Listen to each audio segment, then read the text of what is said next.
Well, she definitely had it coming. The FBI and the U.S. Attorney's Office in Albany, New York, have formally opened a criminal investigation into the activist, anti-Trump New York State Attorney General Letitia James to examine allegations of fraudulent mortgage transactions. Imagine that. No sense of irony.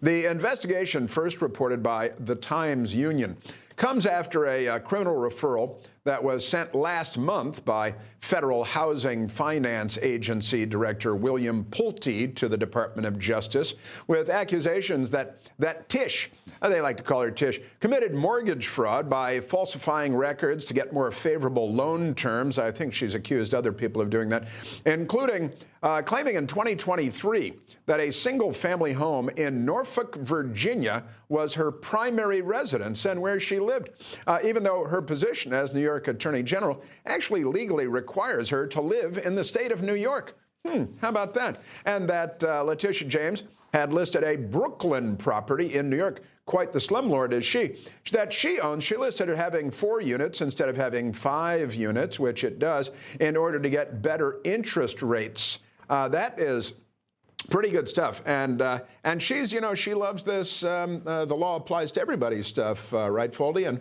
And you're not above the law. And now the law is crashing down on her like a grand piano. To be fair, I can't fault her for wanting to leave New York State and live in Virginia, but it does seem, and I've talked to some people who know more about housing and mortgage fraud than I do, that this complaint, criminal referral, is on fairly strong legal grounds. And we played the video of Daily Caller journalist showing up at the house and basically being threatened with trespassing, even though he was very nicely and politely standing on the sidewalk. I personally would like to see her prosecute the literal terrorists at Columbia University if she's even spending time in New York State, which it seems like maybe she isn't. And Jason, she also she was apparently married to her father, too, because she was getting better terms for being a married person rather than a single person.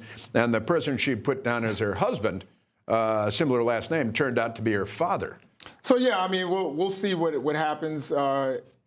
She's been accused and she has due process, and I think everybody deserves due process. I think that's been a theme that I've stated for the last couple of weeks. So we'll see where this goes, and if she's actually guilty of a crime, then she should be held accountable, just like, the president was held accountable when he got his 34 felony convictions. And that was for a non-disclosure agreement. I believe which every was. network and every newspaper has with dozens of women. Oh, you mean hush money? Yeah, they're right. Yeah, that's the what hush they call money a non-disclosure agreement. No these sense days. of irony. And again, marrying her father, or listing her father as her husband to get better terms. Who among us? Exactly. Right. I mean, it's tough to find a good man in New York, let's face it. Yeah, that's right. Harder and harder. And it turns out there's another Democrat member of the House of Representatives that allegedly married her brother. Her brother, I've heard about that as well.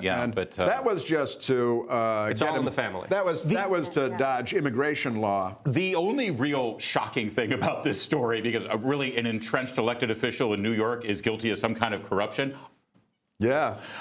What's shocking is that it's being investigated and potentially prosecuted, because that never happens. I'm sorry, but Republicans have seen decades now of 2 standards of law, where if you've got the D at the end of the name, oh, please don't make such a big deal out of it. Let's move on. It's being investigated, and that's fantastic. Although some Democrats who were sort of inconvenient Democrats by the end got prosecuted by the Biden Department of Justice, like Bob Menendez, which was probably related to the fact that he was supposed to be Iran what dealing. he had to go through to finally get investigated. And his corruption was hilarious with the gold bars and everything. And Eric Adams, who was doing this stuff in like 2014, by the way, and then the prosecution only started right after he said, hey, maybe endless rampant illegal immigration isn't a good thing.